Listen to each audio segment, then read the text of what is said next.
राष्ट्रीय समाज पक्षाचा 21वा वर्धापन दिन अकोल्यात पार पडत आहे।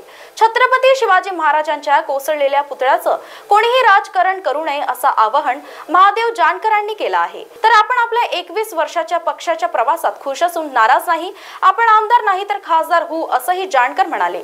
ते बोलले की मनात इच्छा नसतानाही काही गोष्टी कराव्या लागतात, काही ॲडजस्टमेंटही कराव्या लागतात। महाराष्ट्रातील 288 जागा स्वबळावर लढून कोणत्याही तिसऱ्या व चौथ्या आघाडीवर आमचा विश्वास नसून आम्ही आगामी विधानसभा स्वतंत्रपणे लढणार असल्याचेही जानकर बोलले। या कार्यक्रमात महाराष्ट्र राज्यासह राजस्थान, बिहार, उत्तर प्रदेश, मध्य प्रदेश, दिल्लीसह 8 राज्याचे प्रदेशाध्यक्ष आणि कार्यकर्ते यावेळी उपस्थित होते।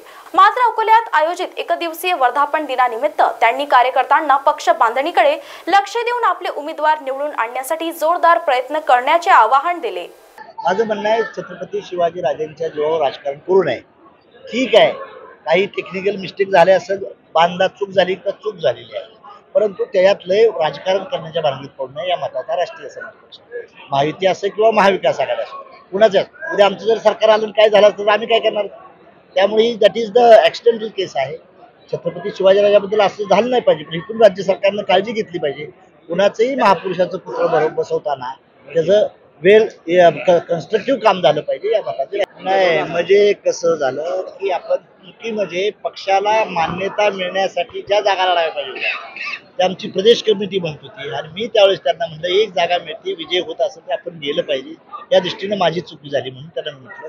परंतु राजकारणामध्ये काही गोष्टी अपर्याय कराव्या लागतात, जी मनात इच्छा नसती देखील तरी कराव्या लागतात आणि ती पॉलिटिकल ॲडजस्टमेंट करावीच लागते आणि तेवढा सुज्ञपणा पाहिजे। महायुती असो किंवा महाविकास आघाडी असो तो सुज्ञपणा केलेला आहे। बिलकुल नाही नाराज। प्रत्येकाला प्रत्येकाच्या पक्षाची माणसं घ्यायचा अधिकार आहे। ज्यांनी ज्यांनी आयुष्यभर 30-40 वर्ष पक्षात काम केलं असतं, डेडिकेशन, डिव्होशन आणि डिटर्मिनेशन, त्यांना संधी देतात। आपण कुणावर नाराज होऊ नये। महायुतीत आम्हाला एक जागा त्यांनी दिली होती, आम्ही सॅटिस्फॅक्शन, पराजय झाला हा त्यांचा दोष नाही ना विषय, त्यामुळे आपण कुणावर नाराज नाही।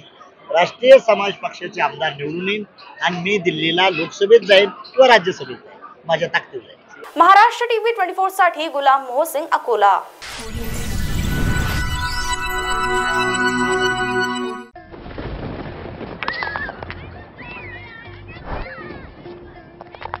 पाऊस निसर्गाचं वरदान आहे, पण त्याचबरोबर कडाडणाऱ्या विजा मात्र कधी कधी आयुष्य उद्ध्वस्त करू शकतात। महाराष्ट्रात विजा पडून झालेल्या मृत्यूंची सरासरी चिंताजनक आहे। विजा पडणे आपण थांबवू शकत नाही, पण आपण आपल्या जीविताची काळजी घेऊ शकतो। विजा चमकत असल्यास मोकळ्या जागेवर राहू नका, पत्र्याचे शेड, बसस्टॉपचा आसरा घेऊ नका, उंच झाडे, विजेचे खांब याखाली उभे राहू नका। छतावर किंवा उंच डोंगरावर असाल तर खाली उतरा। पाण्याच्या मोठ्या साठ्यापासून दूर राहा। घरात विजेची उपकरणे हाताळू नका। दामिनी ॲप तुम्हाला नैसर्गिक विजेच्या संभाव्य धोक्यांची सूचना अगदी विनामूल्य देते, ते वापरा आणि सुरक्षित स्थळी आसरा घ्या। आपत्ती व्यवस्थापन, आयुष्याचे संवर्धन। आपत्ती व्यवस्थापन, मदत व पुनर्वसन विभाग, महाराष्ट्र शासन।